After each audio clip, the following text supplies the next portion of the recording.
kita mulai Bapak Ibu.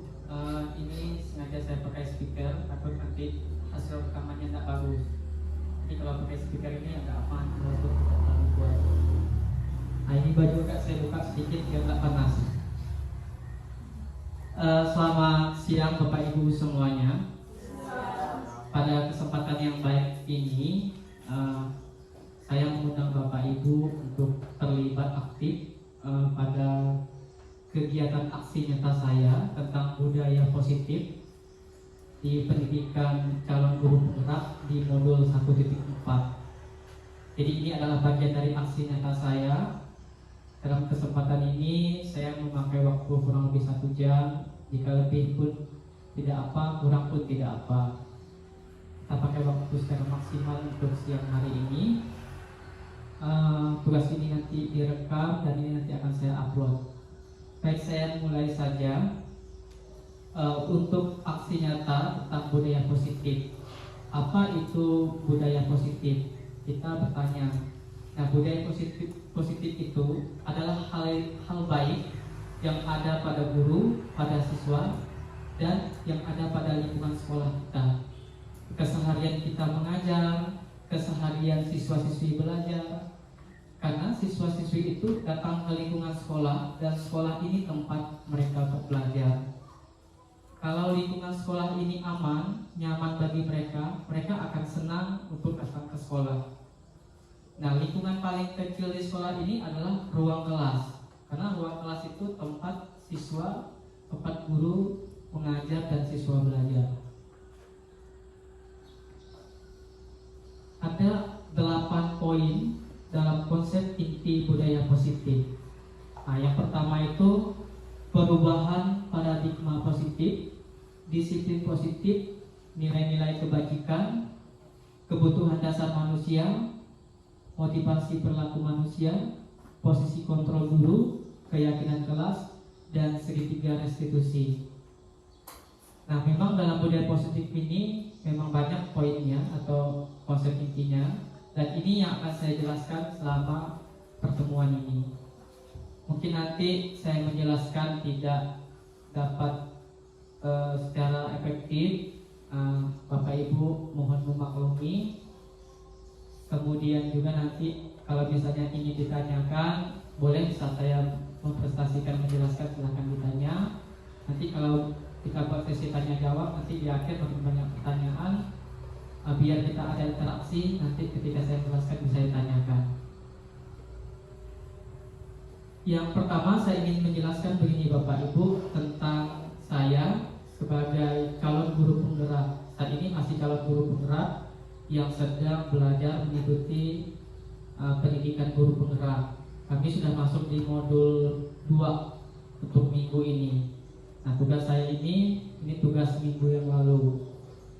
Nah, mungkin Bapak Ibu bertanya, apa itu guru penggerak? Nah, guru penggerak ini kan adalah program Kementerian Pendidikan dan Kebudayaan.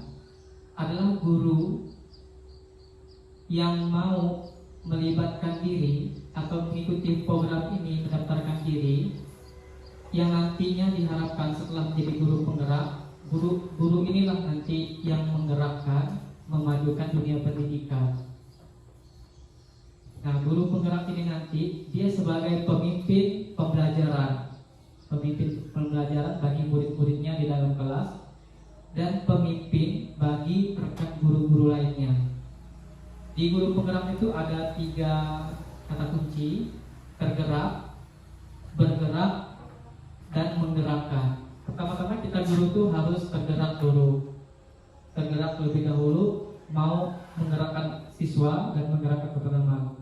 Lalu setelah itu bergerak dan menggerakkan. Nah, memang apa sih bedanya guru biasa dan guru penggerak? Nah, guru penggerak ini adalah guru spesial yang terpilih, adalah guru-guru hebat yang punya pengalaman pernah menggerakkan orang lain. Nah, sebenarnya kita ini adalah guru penggerak juga. Kita pasti pernah menggerakkan orang dalam lingkup kecil, dalam skala yang kecil. Itu sudah termasuk menggerakkan orang lain. Nah, jadi itu sekilas tentang guru penggerak. Diharapkan guru penggerak inilah nanti yang diharapkan dapat memajukan dunia pendidikan. Nah, lalu yang berikutnya masuk kepada inti budaya positif. Yang pertama, pembelajaran dengan paradigma baru. Pembelajaran dengan paradigma baru merupakan pembelajaran yang dirancang berdasarkan prinsip pembelajaran berdiferensiasi, sehingga peserta didik belajar sesuai kebutuhannya berdasarkan tahap perkembangan sesuai teori psikologi modern untuk mewujudkan profil pelajar Pancasila. Nah, sekarang itu di kurikulum Merdeka kita mengenal sistem pembelajaran berdiferensi. Apa itu pembelajaran berdiferensiasi? Nah, mungkin Bu Devi kemarin ikut kegiatan di Pontianak juga sudah disampaikan apa itu pembelajaran berdiferensiasi. Pembelajaran berdiferensiasi itu adalah pembelajaran bagaimana guru itu untuk dapat memenuhi kebutuhan muridnya. Nah, lalu muncul pertanyaan, apa kebutuhan murid? Kebutuhan murid itu ada 3. Yang pertama, kesiapan murid belajar. Yang kedua, minat belajar murid. Dan yang ketiga, profil murid atau gaya belajar murid. Nah, Ki Hajar Dewantara dia mengatakan bahwa murid itu lahir dengan kodratnya masing-masing. Guru itu tidak bisa mengubah kodrat murid, tapi guru itu tugasnya menuntun murid.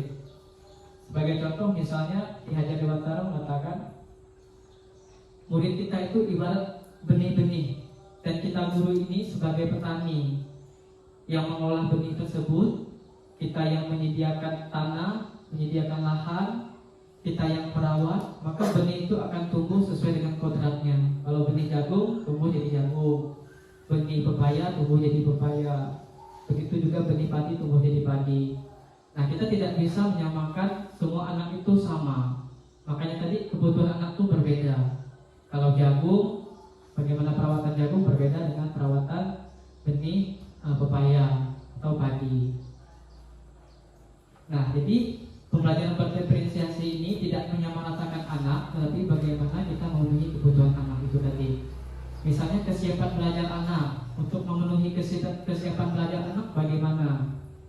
Nah, kita guru sudah pernah melakukan ini, tapi secara tidak sadar. Dan sebenarnya kita sudah menerapkan pembelajaran berdiferensiasi.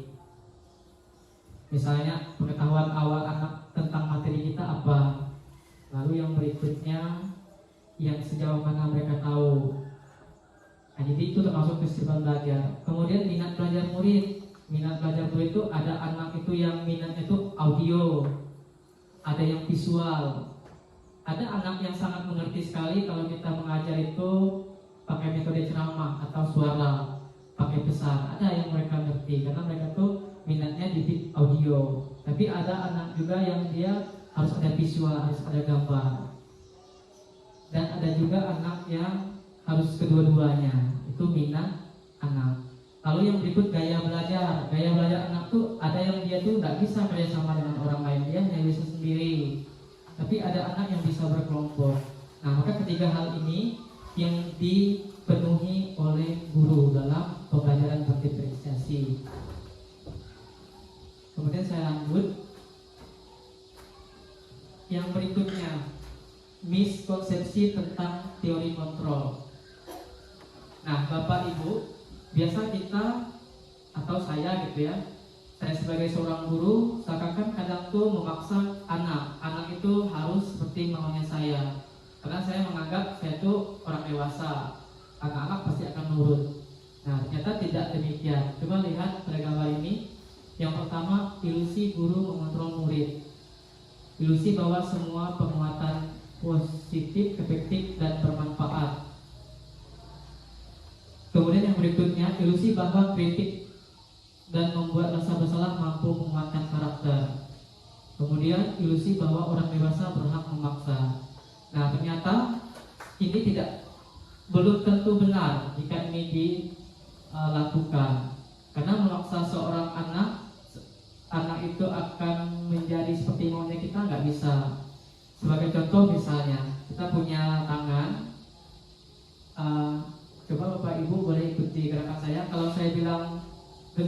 bertanya, oke, lalu saya bilang lepas.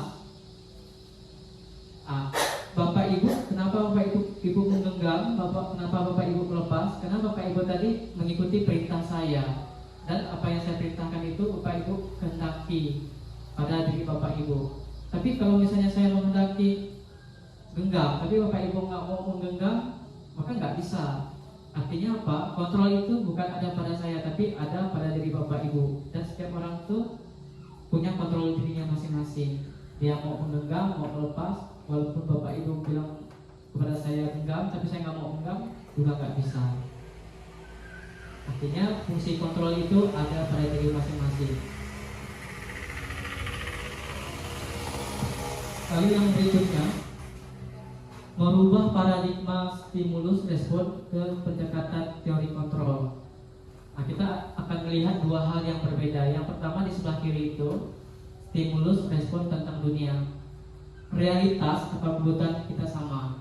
Ternyata kalau teori kontrol ini mengatakan tentang dunia, realitas atau kebutuhan kita tuh berbeda. Masing-masing setiap orang punya kebutuhan yang berbeda. Sama kayak contoh anak murid kita.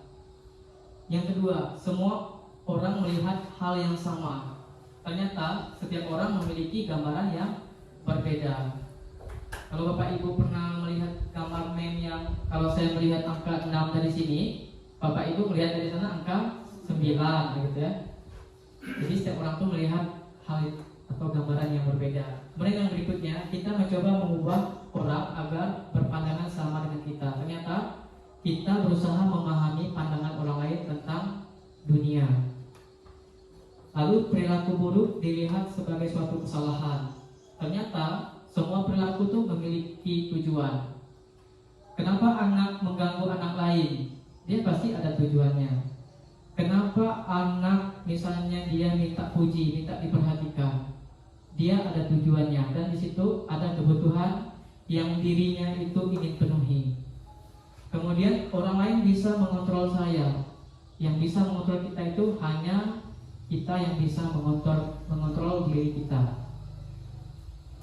Saya bisa mengontrol orang lain.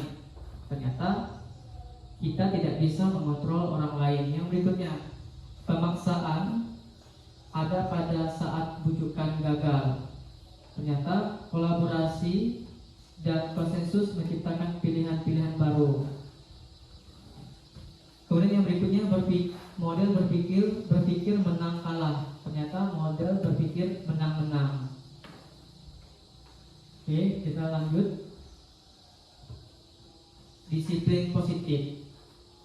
Nah, disiplin positif ini mengandung pengertian bahwa salah satu cara menerapkan disiplin yang bertujuan untuk menumbuhkan kesadaran serta memberdayakan peserta didik tanpa imbalan penghargaan atau reward, ancaman atau hukuman.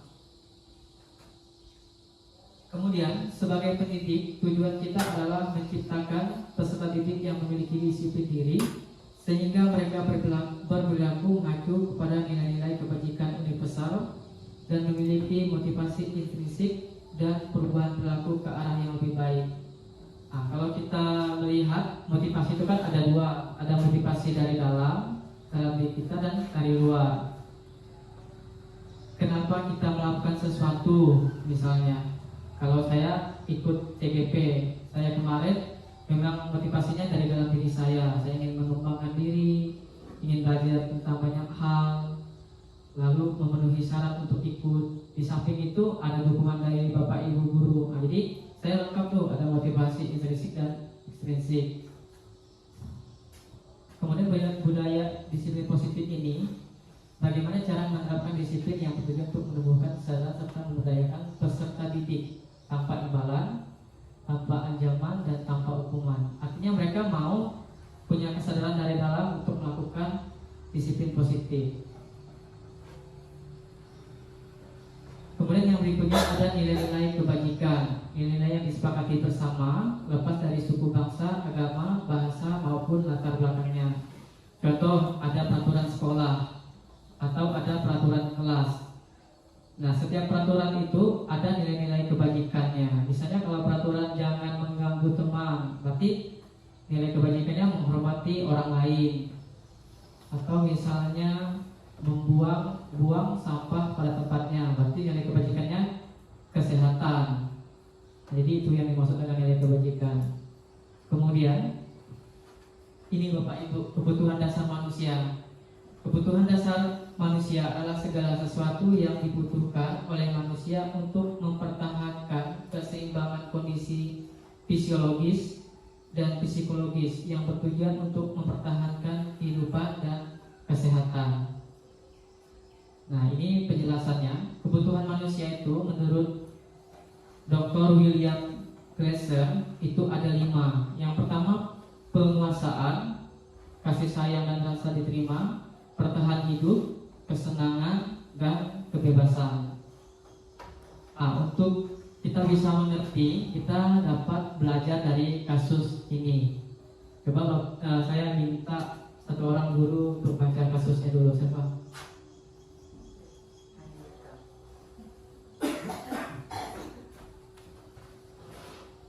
Baik, saya akan membacakan kasus. Ibu Ani, guru kelas 5 di SD Pelita Hati, sedang bingung menghadapi ulah salah satu murid di kelasnya, Agus. Beberapa anak telah datang dan mengeluhkan Agus yang seringkali meminta bekal makan siang mereka dengan paksa. Jika Anda menghadapi situasi seperti Ibu Ani, apa yang akan Anda lakukan? Menurut Anda, kira-kira apa alasan Agus melakukan hal itu? Nah, ada Bapak Ibu yang mau menjawab dulu sebelum kita melihat sebenarnya apa yang terjadi pada Agus atau alasannya. Coba Bapak Ibu ada yang mau menjawab dulu.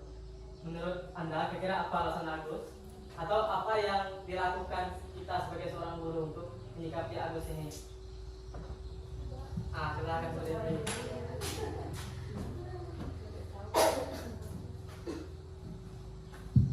Ya baik Pak Rio, terima kasih untuk kesempatannya. Mungkin saya akan mencoba untuk menanggapi dulu dari kasus ini. Kalau diperhatikan, saya lihat dulu si Agusnya. Kenapa si Agus itu sering mengambil secara paksa makan siang teman-temannya? Mungkin saya akan ambil tindakan yang pertama, saya panggil si Agus dulu. Nah, bisa jadi si Agus ini memang tidak membawa bekal makan siang. Nah, kenapa tidak membawa bekal? Bisa juga dilihat dari ini ya, keadaan keluarga ya. Bisa jadi si Agus memang tidak pernah dapat jajan gitu ya, tidak pernah dikasih uang jajan oleh orang tuanya. Dia menginginkan apa yang temannya punya gitu ya. Temannya mungkin lauknya enak gitu ya. Lauknya mungkin si Agus di rumah cuma biasa makan telur gitu ya, makan mie. Kemudian dia lihat temannya itu makannya daging. Nah, bisa jadi si Agus menginginkan itu karena si Agusnya tidak pernah merasakan apa yang dia lihat saat itu dimakan siang teman-temannya, penasaran gitu loh. Nah, mungkin itu. Nah, kalau saya sebagai guru, saya lihat dulu dari mana si Agus ini bisa bertindak seperti itu, kira-kira apa penyebabnya. Nah, dilihat dulu kasusnya. Jadi apakah tadi itu beberapa hal yang saya sampaikan, apakah ada di salah satu hal itu yang membuat si Agus itu memaksa untuk meminta makan siang teman-temannya? Gak bisa langsung marah sih sebenarnya gitu ya, panggil dulu apa alasannya. Nah, seperti itu mungkin Pak ya. Terima kasih. Ya, terima kasih Ibu Sofi. Ya, sudah tepat Bu. Yang pertama langkah itu memanggil Agusnya, menanyakan kepada Agus alasannya apa.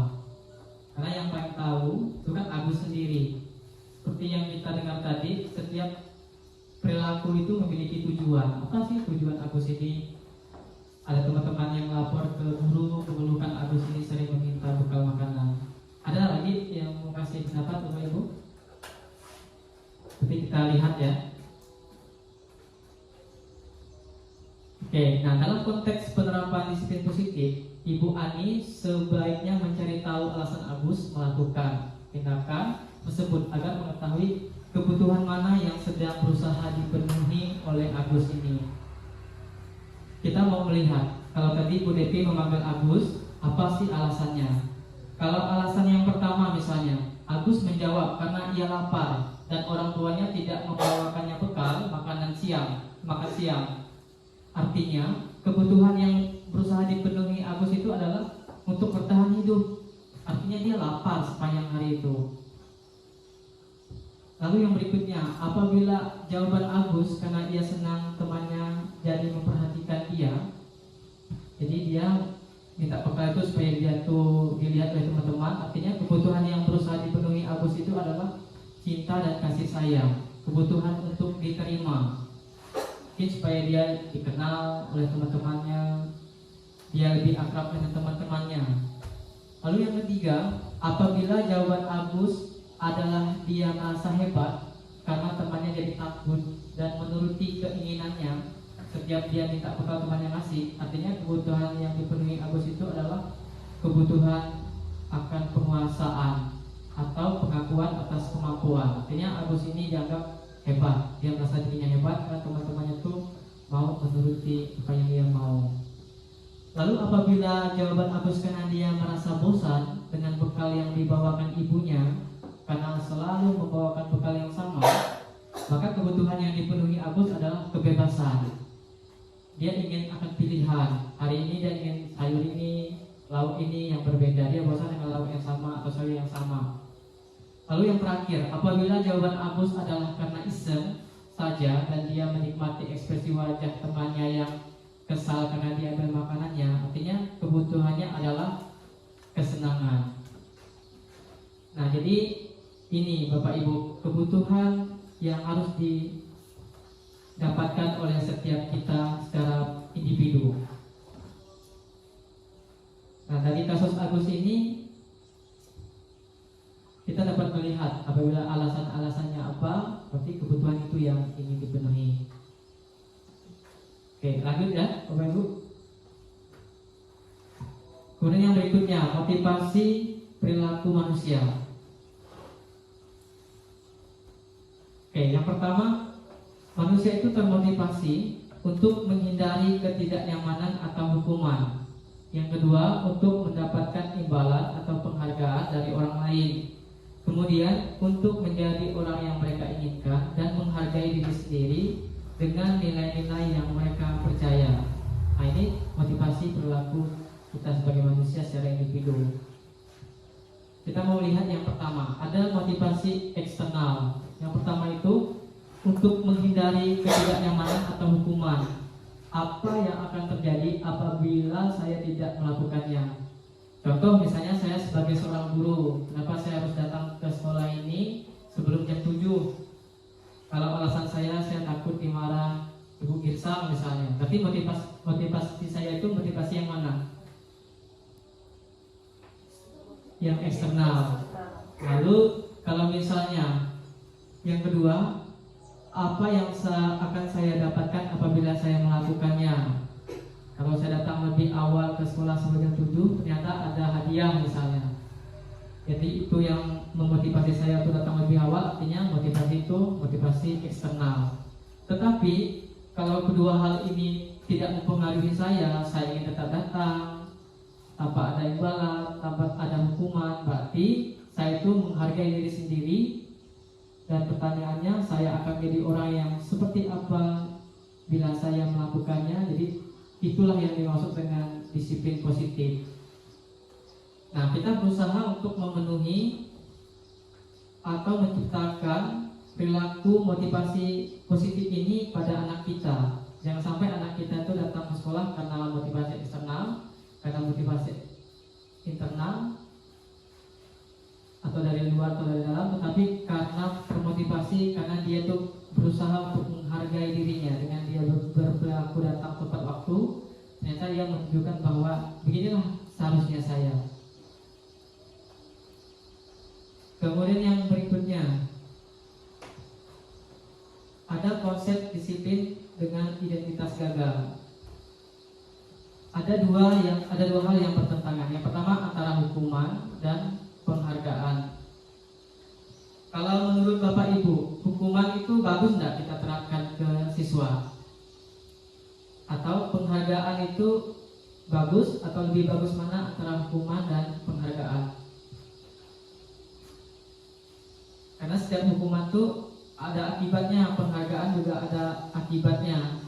Seperti yang di depan ini. Kalau hukuman menyakitkan, tidak nyaman, murid takut, seakan memaksa, murid menyembunyikan kesalahan, murid menjadi rendah diri. Kalau penghargaan tidak efektif, merusak hubungan, mematikan kreativitas, menghukum dengan sistem ranking, merampas hak menghargai dirinya. Bagaimana kira-kira Bapak Ibu? Hukuman itu kalau menurut almarhum Ki Hajar Dewantara itu bagus, tapi itu cara paling terakhir sebenarnya. Tapi tidak menjadi suatu keharusan. Tapi kebiasaan budaya positif kita, hukuman ini yang paling terkenal. Kalau anak melakukan kesalahan harus dihukum. Tujuan kita menghukum itu supaya anak itu berubah, supaya anak itu taat akan aturan. Tetapi hukuman itu ada efek sampingnya dan tidak akan menjadi anak itu sadar dari dalam dirinya. Boleh hukuman, tapi hukuman itu adalah pilihan terakhir menurut Ki Hajar Dewantara. Lalu penghargaan, seperti yang di sini. Kemudian yang berikutnya, antara konsekuensi dan restitusi. Kalau konsekuensi, penguatan jangka panjang. Misalnya, kalau hukuman ya, kalau saya guru olahraga, anak nggak pakai baju olahraga, anak itu saya suruh push up 10 kali. Itu kan termasuk hukuman. Tapi kalau misalnya konsekuensi, dia tidak pakai baju olahraga, artinya saya meminta dia pulang ngambil, artinya itu konsekuensi. Akibat dia tidak pakai baju, dia harus bertanggung jawab dan pulang ganti baju lagi, ngambil baju olahraganya. Itu konsekuensi. Tapi kalau hukuman tadi, saya nyuruh dia push up, saya nyuruh dia keliling lapangan. Itu bedanya. Kemudian yang restitusi, murid bertanggung jawab untuk perilakunya. Kemudian fokus pada pemecahan masalah jangka panjang. Ini nanti akan ada video yang akan kita saksikan bersama-sama untuk lebih memahami. Pengertian restitusi, proses menciptakan kondisi bagi murid untuk memperbaiki kesalahan mereka, sehingga mereka bisa kembali pada kelompok mereka dengan karakter yang lebih kuat. Misalnya seperti ini Bapak Ibu, kalau kita menangani anak yang bermasalah, contoh, ada anak saya kemarin tidak pakai sepatu sesuai dengan ketentuan sekolah, dia pakai sepatu putih, sedangkan kita memakai sepatu hitam. Anak itu datang misalnya kepada saya atau saya panggil, kenapa kamu tidak pakai sepatu hitam? Karena kamu tidak pakai sepatu hitam, sepatu kamu yang kamu pakai sekarang bawa sini, kamu silahkan ke kelas belajar tanpa sepatu. Nah, artinya apa? Kalau kita melakukan anak seperti itu dia menerima konsekuensi dari kesalahannya. Misalnya anak beralasan, sepatu saya basah, sepatu saya kehilangan Pak, ibu tidak mau tahu, bapak tidak mau tahu, pokoknya kamu tidak menaati peraturan, kamu tidak boleh pakai sepatu. Nah, itu kita mengambil posisi kontrol menghukum. Tapi kalau kita misalnya mengatakan, kenapa kamu sering buat saya marah? Kamu tidak capek yang membuat ibu pusing? Kamu tidak bosan-bosannya yang membuat bapak kesal? Kamu sering benar ya, nanti kalau kamu berperilaku seperti itu, nanti saya yang dimarah kepala sekolah. Kamu gak kasihannya lihat saya sebagai wali kelasmu. Asalkan kita menghakimi anak akan merasa bersalah karena perbuatannya.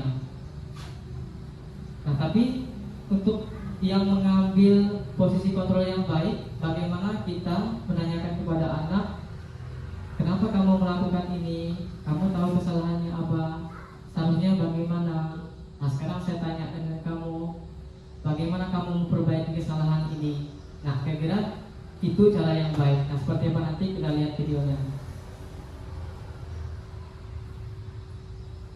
Nah, ini 5 posisi kontrol restitusi. Yang pertama penghukum, pembuat rasa bersalah, teman, pemantau, dan manajer. Nah, idealnya kita itu harus menjadi seorang yang mengambil posisi kontrol itu sebagai manajer. Nah, ini kita akan lihat bersama-sama ada contoh bagaimana penerapan 5 posisi kontrol tersebut, Bapak Ibu.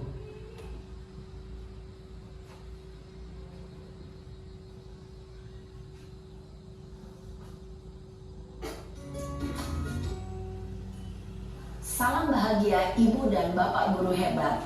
Dalam penerapan disiplin positif restitusi, salah satu program yang dikembangkan adalah 5 posisi kontrol. 5 posisi kontrol dalam restitusi adalah proses perjalanan seorang pendidik agar dapat mengenali dirinya. Pada video kali ini, kita akan membahas tentang 5 posisi kontrol yang dikembangkan oleh Diane Gossen dan contoh penerapannya.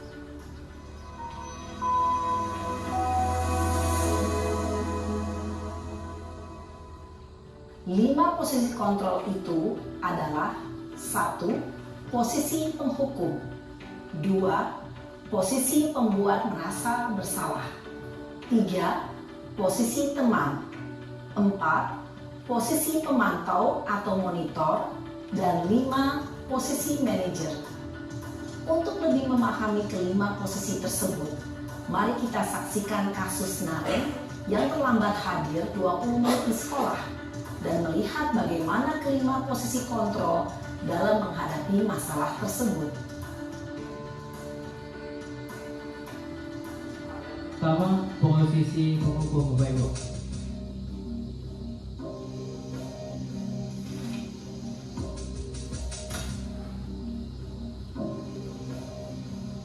Naren! Sini kamu! Selamat pagi, Bu. Selalu terlambat. Kamu deh, pasti terlambat. Maaf, Bu. Saya Apa? Apa coba?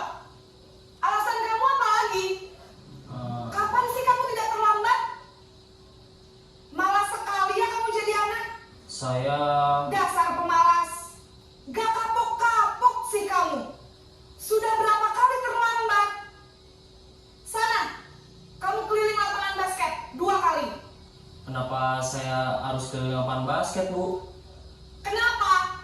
Kamu melawan ibu? Berani-beraninya jawab. Sudah terlambat, masih berani jawab pula. Sekarang, keliling lapangan basket 5 kali sekalian. Biar kapok. Cepat. Pergi sana ke lapangan basket. Posisi penghukum. Bapak Ibu, apa kita pernah tidak mengambil posisi penghukum seperti ini? Kalau seperti kasus ini, sama cara kita menyikapi anak yang terlambat, berarti posisi yang kita ambil adalah posisi kontrol penghukum.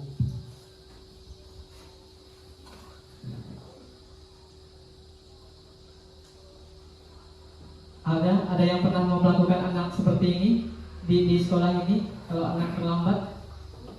Tidak ya, berarti kita tidak mengambil posisi penghukum. Oke, yang selanjutnya.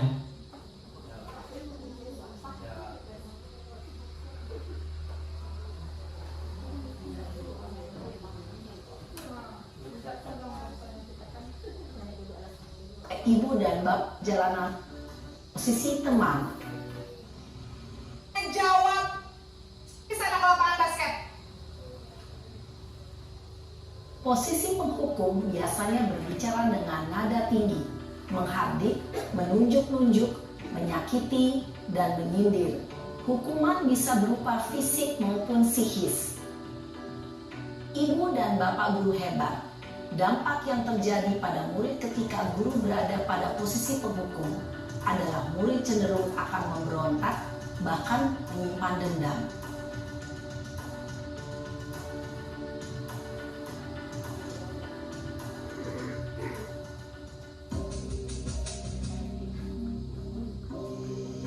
Contohnya ini membuat merasa bersalah ya. Naren!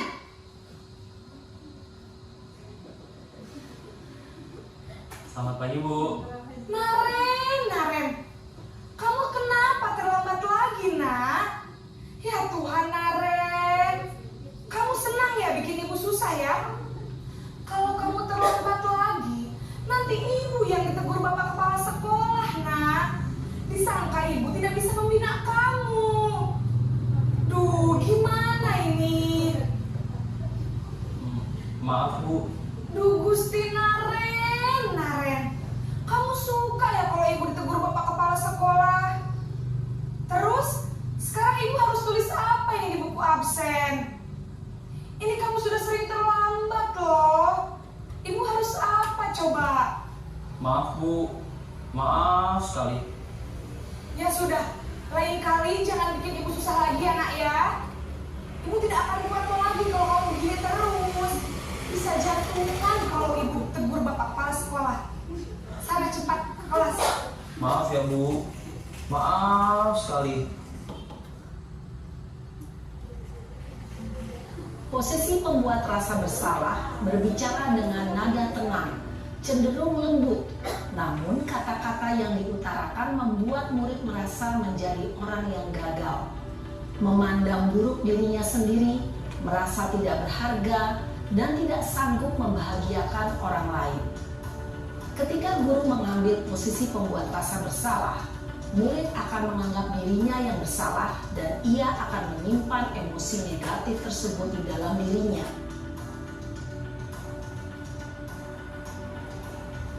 Yang selanjutnya posisi sebagai teman.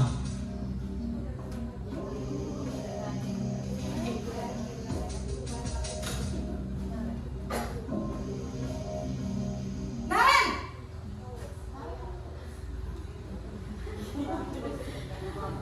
Selamat pagi Bu. Wah, sudah jam berapa ini nak? Terlambat lagi ya Ada sayang. sebagai teman nih. Iya Bu. Habis ibu saya lupa bangunkan saya Bu. Kamu malah menyalahkan ibu kamu. Kamu bukannya anak yang larinya paling kencang. Kok terlambat sih? Iya Bu. Saya memang terlambat bangun tadi. Jadi biarpun saya lari kencang, tetap gak kekejar Bu. Ya sudah sana. Nanti lain kali larinya lebih kencang lagi ya. Biar gak terlambat lagi. Bikin seneng ibu. Demi ibu. Bisa kan? Bisa lah Bu. Ya sudah sana masuk kelas. Ibu beresin urusan absen kamu. Kamu ini ada-ada saja. Dalam posisi teman, guru berbicara dengan nada suara ramah, akrab, cenderung bersenda gurau untuk menjaga suasana tetap santai. Murid akan merasa senang, aman, dan akrab dengan guru. Identitas yang tercipta adalah identitas sukses atau berhasil. Namun, perlu diingat, karena ini masih dorongan eksternal, maka ada faktor ketergantungan dari murid kepada orang tertentu. Di sini guru absennya, sehingga di lain waktu murid bisa berperilaku baik, namun hanya kepada orang-orang tertentu saja.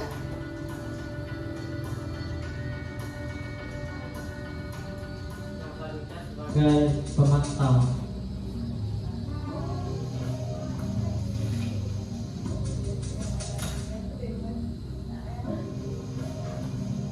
Naren!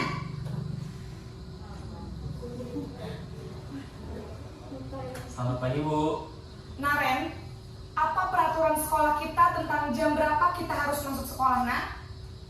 Kita harus di sekolah jam 7 Bu. Iya betul, sekarang sudah jam 7.20. Naren sudah tahu konsekuensinya jika terlambat hadir. Paham Bu. Saya harus tinggal kelas pas jam istirahat selama 20 menit. Iya benar, konsekuensinya demikian.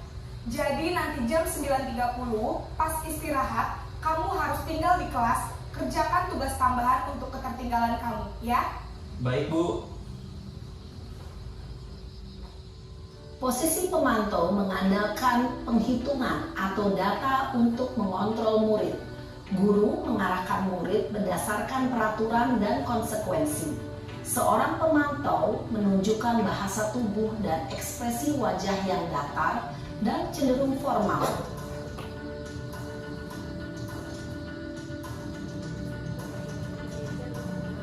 Nah, ini posisi manajer. Inilah yang paling ideal yang seharusnya kita terapkan.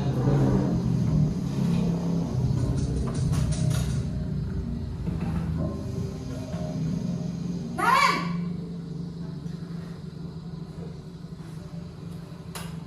Selamat pagi, Bu. Selamat pagi, Naren.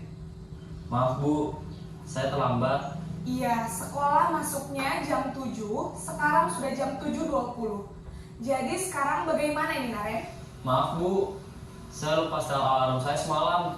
Baiklah, menurut kamu, keyakinan sekolah yang mana yang perlu kamu tingkatkan? Menghargai diri sendiri dan orang lain mungkin ya, Bu. Setuju. Jadi, apakah Naren meyakini prinsip saling menghormati tersebut? Iya, Bu. Saya meyakininya. Apakah Naren bersedia memperbaiki masalah keterlambatan ini? Bersedia, Bu. Bagaimana kamu akan perbaiki masalah keterlambatan ini? Saya akan coba untuk tidak lupa menyetel alarm saya, Bu. Baik, kalau Naren lupa menyetel alarm di rumah, ada orang yang kira-kira bisa bantu mengingatkan tidak? Ada, Bu.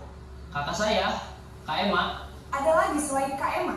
Selain Kak Emma, ada ibu saya. Baik, jadi yang mengingatkan Naren adalah Kak Emma dan ibu kamu ya? Kira-kira akan mulai setel alarm kapan nih, Naren? Setelah pulang sekolah, akan segera saya lakukan. Baik, jadi Naren akan setel alarm untuk bangun besok pagi dan akan diingatkan oleh kakak dan ibunda Naren ya. Ada lagi yang mungkin perlu dilakukan, Naren, agar tidak terlambat bangun lagi? Tidak ada, Bu. Baik, Naren, terima kasih untuk kerjasama kamu. Sekarang kamu perlu kembali ke kelas untuk belajar. Baik, Bu. Terima kasih. Posisi manajer adalah posisi kontrol yang disarankan untuk membimbing murid memiliki sikap disiplin yang positif, yaitu murid yang mandiri, bertanggung jawab, dan dapat memecahkan masalah. Tujuan dari posisi ini adalah agar murid dapat berefleksi atas tindakannya. Guru akan dengan tulus memberikan pertanyaan-pertanyaan bermakna, sehingga membuat murid dapat belajar dari kesalahannya dan mencari sebuah solusi untuk menyelesaikannya. Ibu dan Bapak guru hebat, setelah mengamati adegan kelima posisi kontrol tadi, kira-kira posisi mana yang paling ideal? Posisi mana yang dapat menunjang motivasi intrinsik murid? Ya, tentu posisi manajer. Posisi ini memang posisi ideal yang ingin dituju setiap pendidik. Pada posisi inilah, guru dapat menerapkan disiplin positif yang berpihak pada murid, yang memerdekakan murid. Perjalanan seorang pendidik tentunya tidak mudah untuk sampai pada posisi seorang manajer. Namun, tujuan kita pasti, yaitu menciptakan murid-murid yang mandiri, merdeka, dan bertanggung jawab. Semoga penggambaran 5 posisi kontrol yang telah diperlihatkan ini dapat menjadi ajang refleksi bagi kita semua, agar dapat terus mengasah dan menerapkan disiplin positif yang memerdekakan murid. Mari terus berlatih dan bersemangat. Selamat menerapkan. Salam dan bahagia, Ibu dan Bapak guru hebat.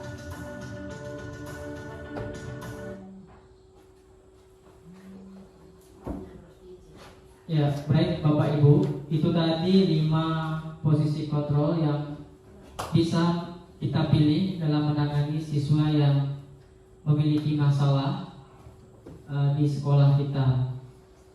Kita kalau belum mampu mengambil posisi sebagai manajer, boleh sebagai pemantau atau sebagai teman, asalkan jangan sebagai penghukum dan membuat rasa bersalah, karena itu akan mematikan murid kita semangat atau motivasinya, dan dia akan merasa orang paling bersalah dan merasa orang paling gagal. Nah, kemudian Bapak Ibu, saya akan menanyakan secara singkat saja. Ini kemarin saya sudah mencoba mempraktekkan bagaimana penerapan mengambil posisi kontrol Demonstrasi kontekstual modul dengan posisi 1.4 manajer. budaya post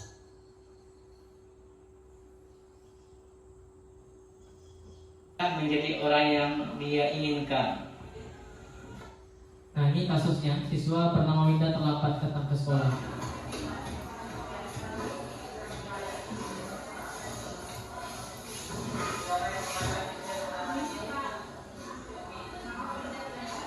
Sudah jam berapa ini, Winda? Udah silakan masuk dengan selamat lagi ya. Biasakan dibuka halaman 7. Ini juga akan dibuka halaman 7. Pembelajaran kita kelas UPS dari kelas 12 ini. Bagaimana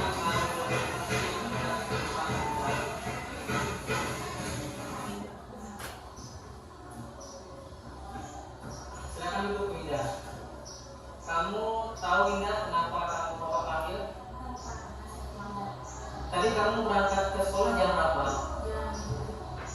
Nah, di sekolah kita, kamu tahu kita masuk jam berapa? Jika kamu berangkat dari rumah jam 7, lalu di sekolah kita masuk jam 7, apakah Winda sudah datang tepat waktu? Winda, setiap manusia pasti pernah melakukan kesalahan, dan hal itu adalah manusiawi. Bapak juga pernah melakukan kesalahan tentang ke sekolah terlambat, sehingga masuk ke kelas terlambat. Dalam hal ini Bapak tidak mencari siapa yang salah, namun bagaimana memecahkan masalah serta mencari solusi supaya Winda tidak datang terlambat lagi. Ya Winda? Winda pasti punya alasan kenapa datangnya terlambat hari ini. Kenapa bangunnya kesiangan? Semalam saya tidur malam. Saya bermain HP dan saya menonton satu film. Saya lupa. Jadi, Winda terlambat datang ke sekolah karena bangunnya kesiangan, malah bermain HP dan menonton drakor sampai lupa waktu dan tidurnya sudah larut malam. Nah, apakah datang terlambat itu sudah sesuai dengan keyakinan kelas kita? Winda masih ingat keyakinan kelas kita apa? Masih Pak. Saya tidak sampai awal 2 kelas, kemudian saya kegiatan pembelajaran. 3. Menjaga kebersihan kelas.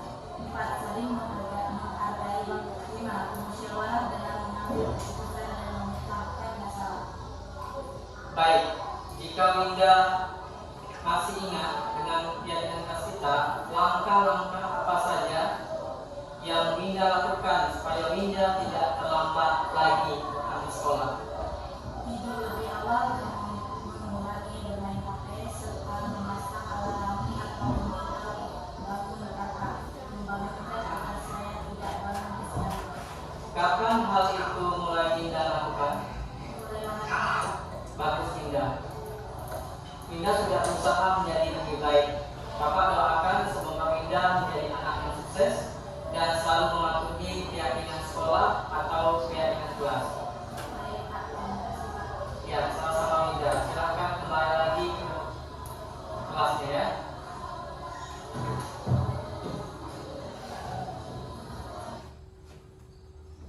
Oke. Bapak Ibu, nah itu tadi kasus anak yang melanggar keyakinan kelas. Keyakinan kelas itu sama juga dengan peraturan kelas. Tetapi yang lebih baiknya itu adalah keyakinan kelas, bukan peraturan kelas. Karena kalau peraturan itu sifatnya memaksa, tapi kalau keyakinan itu adalah kesepakatan bersama yang dianggap baik, yang akan dijalani bersama-sama, yang telah dari apa yang telah dibuat. Jadi keyakinan kelas adalah nilai-nilai kebajikan atau prinsip-prinsip universal atau umum yang disepakati bersama secara individu, secara universal, lepas dari latar belakang, suku, negara, bahasa maupun agama. Mengapa keyakinan kelas? Mengapa tidak peraturan kelas? Sebagai contoh, mengapa kita memiliki peraturan tentang menggunakan helm pada saat mengendarai kendaraan roda 2 atau motor? Mengapa kita memiliki peraturan tentang menggunakan masker dan mencuci tangan setiap saat? Pada kesempatan ini, di bagian terakhir ini, kita mau bersama-sama Bapak Ibu membuat keyakinan kelas. Sebagai contoh nanti Bapak Ibu bisa menerapkan keyakinan kelas ini. Pertama-tama membuat keyakinan kelas bersama anak murid Bapak Ibu di kelasnya masing-masing.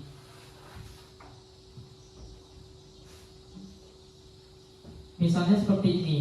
Kalau peraturan Misalnya selalu kembalikan buku ke tempatnya. Berarti keyakinan kelas itu adalah tanggung jawab. Nah, cukup keyakinan kelas itu seluruh siswa harus bertanggung jawab terhadap kelasnya. Jadi bukan lagi membuat peraturan kalau sudah meminjam sesuatu dari teman harus dikembalikan. Tapi cukup saja membuat keyakinan itu dengan seluruh siswa bertanggung jawab terhadap apa yang ada di dalam kelas. Misalnya dilarang mengganggu orang lain, cukup saja dengan menghormati orang lain dan diri sendiri. Nah, kami kemarin sudah membuat keyakinan kelas atau kesepakatan kelas. Nah, ini kami sudah membuatnya di kelas 9B. Kalau ada anak melanggar keyakinan kelas, sama seperti contoh tadi yang saya putarkan, ada seorang siswa yang terlambat yang namanya Winda. Nah, bagaimana saya menyikapi anak itu agar ia mau melakukan dan melaksanakan keyakinan kelas yang dibuat bersama-sama. Itu tadi disebut dengan segitiga restitusi. Dalam segitiga restitusi ada 3 tindakan. Yang pertama, menstabilkan identitas, kemudian validasi tindakan yang salah, dan menanyakan keyakinan. Nah, pada kesempatan ini silakan Bapak Ibu menulis keyakinan kelas di papan tulis saja. Nanti misalnya apa keyakinan kelas apa yang akan kita buat untuk anak murid kita.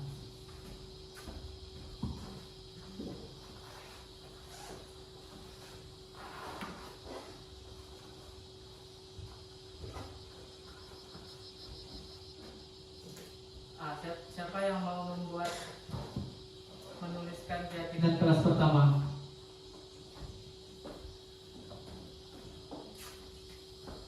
Silakan Bu Devi.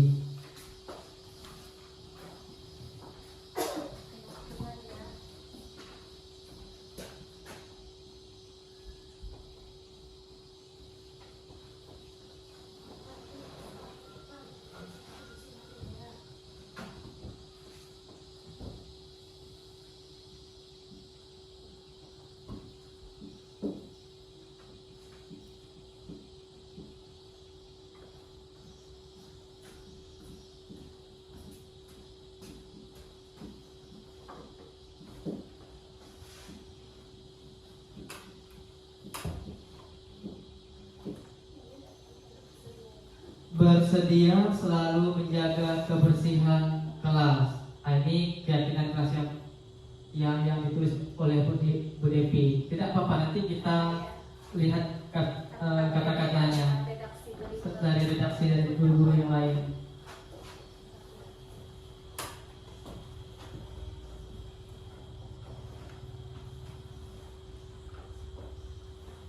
Silakan Pak Ardi.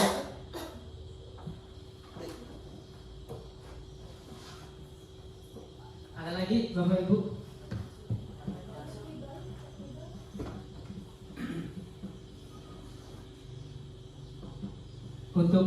Untuk keyakinan kelas ini atau kesepakatan kelas, jangan ada kata negatif. Misalnya seperti ini, jangan membuang sampah di kelas, tapi mengganti katanya dengan buanglah sampah pada tempatnya.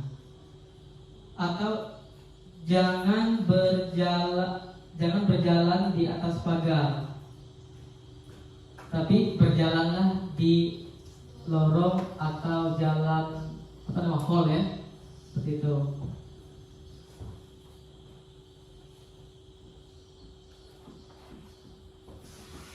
Ada yang mau menuliskan kata-kata sini? Nanti kita perbaiki bersama kata-katanya. Keyakinan kelas itu tidak ada yang salah, kan namanya juga keyakinan kelas, artinya kesepakatan bersama. Tidak perlu banyak, 2 atau 3 cukup, tetapi benar-benar dijalankan dan dilakukan. Contoh dalam pembelajaran,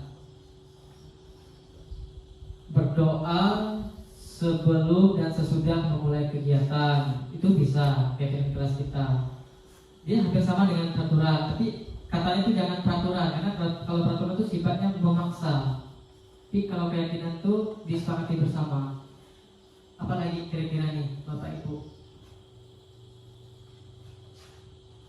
Bersedia selalu menjaga kebersihan kelas. Setuju kita dengan kata-kata ini? Kalau kita sepakat, oke, jadi ini satu keyakinan kelas kita. Jadi selalu menjaga kebersihan kelas. Selanjutnya apalagi kira-kira dalam kelas itu yang diyakini bersama? Siap mengumpulkan tugas tepat waktu. Mengumpulkan tugas tepat waktu. Siap ya. Siap mengumpulkan tugas tepat waktu. Kalau selalu kan peraturan berarti ya. Ya.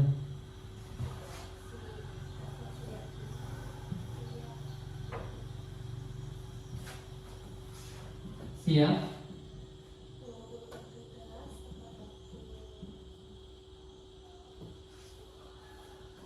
Fullkan tugas tepat. Kemudian apa lagi? Silakan Bu Tuti. Mengecek dan menyepakati keyakinan kelas. Mengecek dan menyepakati. Ya, nanti setelah dibuat ini nanti kita cek dan kita harus sepakati bersama-sama. Apa dulu nih keyakinan yang kita buat nih? Pada itu intinya. Langsung pada intinya. Misalnya tentang apa? Ketertiban. Menjaga ketertiban kelas itu ya. Selalu menjaga ketertiban kelas.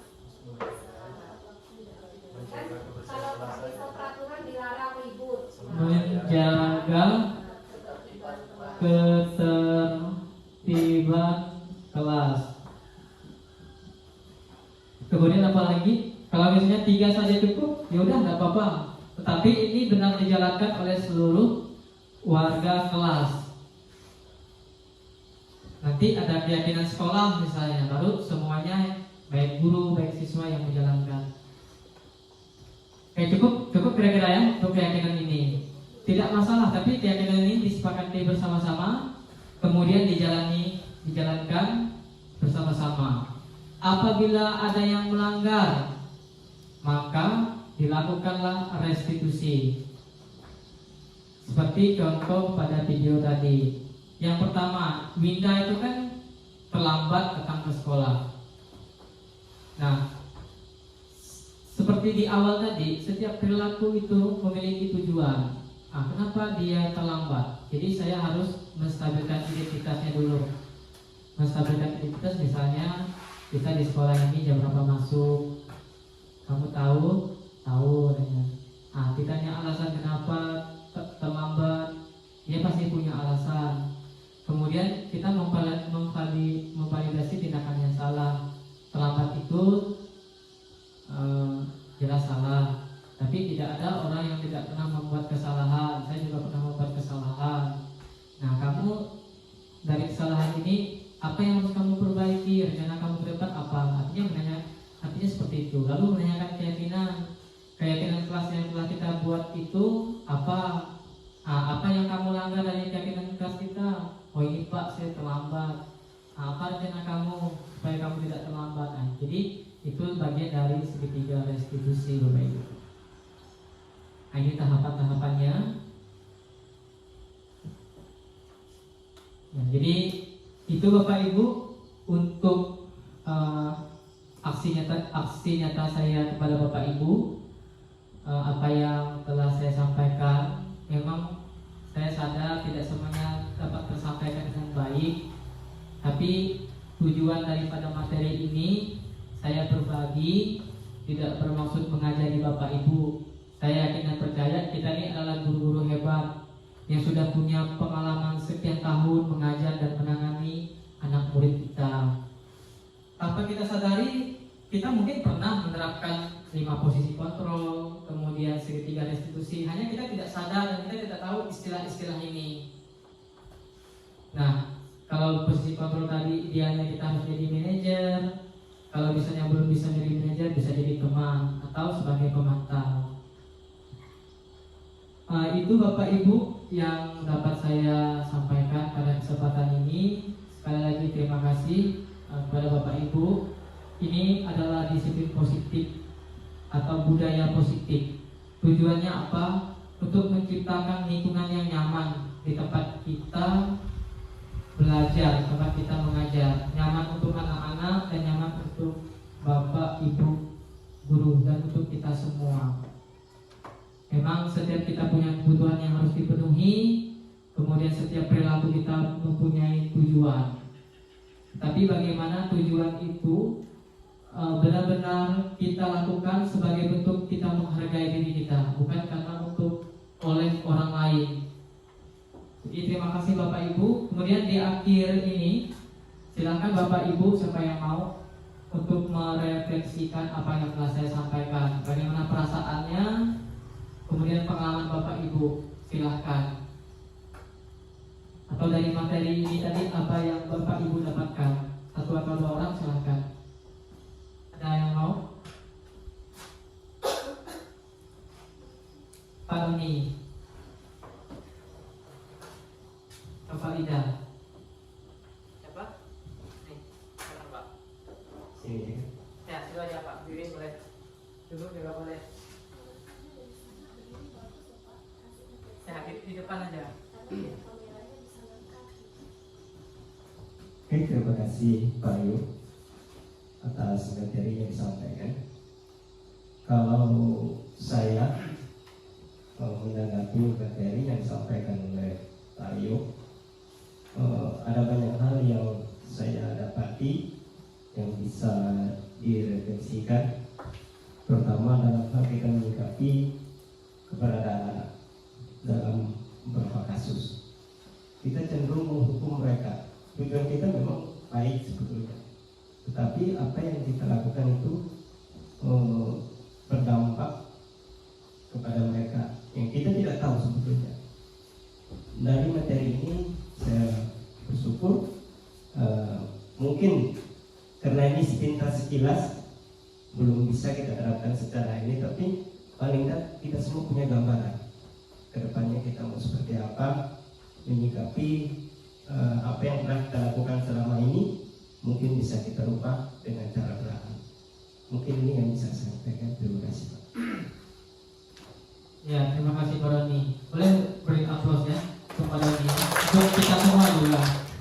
Ada lagi terakhir satu orang yang mau merefleksikan materi hari ini, tentang perasaannya, apa yang didapat, kemudian melalui materi ini apa yang diperoleh. Silahkan, ada lagi? Boleh deh, senyum-senyum.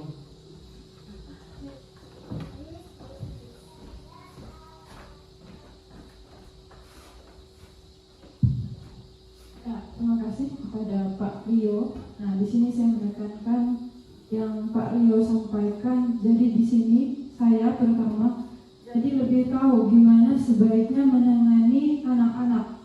Karena dalam siswa-siswi kita itu karakternya itu berbeda-beda. Dari sini kita bisa mengambil contoh tindakan apa saja yang tepat untuk mereka yang sering bermasalah. Nah, mungkin yang disampaikan oleh Pak Doni tadi itu benar. Mungkin apa yang sudah kita terapkan di sekolah ini perlu diubah lagi gimana nyamannya dan tidak ada dampaknya ke depan. Ya, terima kasih lagi kepada Pak Rio atas ilmunya yang disampaikan. Jadi mata atau pikiran saya lebih terbuka dalam menghadapi masalah-masalah dalam belajar atau memberi tindakan ataupun hukuman, bukan hukuman ya, lebih kepada tindakan yang baik dan tidak berdampak negatif. Ya, baik, mungkin itu saja Pak Rio yang dapat saya sampaikan. Ya, terima kasih. Boleh berikan aplaus untuk Ibu. Ya, baik Bapak Ibu. Jadi inilah materi yang boleh kita pelajari bersama-sama. Lalu untuk kedepannya boleh kita sedikit demi sedikit kita mulai menerapkan, kita mengambil posisi kontrol, bagaimana menyikapi anak, kemudian bagaimana cara memperbaiki anak. Jangan sampai anak itu merasa dirinya gagal. Tapi bagaimana kita sebagai guru membuat anak ini yang merasa dirinya gagal jadi orang yang berhasil. Nah, jadi seperti itu. Memang tidak mudah kalau hal ini kita terapkan sendiri, tapi kalau kita bekerja sama satu dengan yang lainnya, kita bisa. Agar apa? Agar lingkungan sekolah kita, budaya positif ini ada dan terus bisa kita jalankan. Baik Bapak, Ibu, sekian yang dapat saya berikan dari aksi nyata saya. Tentu masih banyak kekurangan baik dalam penyampaian, kemudian saya dalam pendidikan CGP akan terus belajar lagi. Mungkin nanti di modul-modul berikutnya ada lagi yang saya bagikan kepada Ibu untuk aksi nyata berikutnya. Baik, saya akhiri.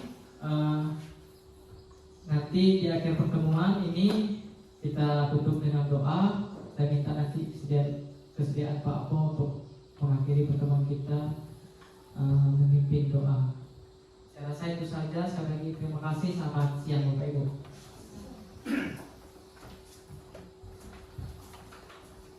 Baik, terima kasih untuk kesempatannya Bapak Ibu sekalian yang saya hormati. Pak Rio selaku CGP yang ada di sekolah kita. Untuk menutup kegiatan kita, saya mengajak kita berdoa menurut keyakinan dan agama kita masing-masing. Marilah kita berdoa. Dimulai.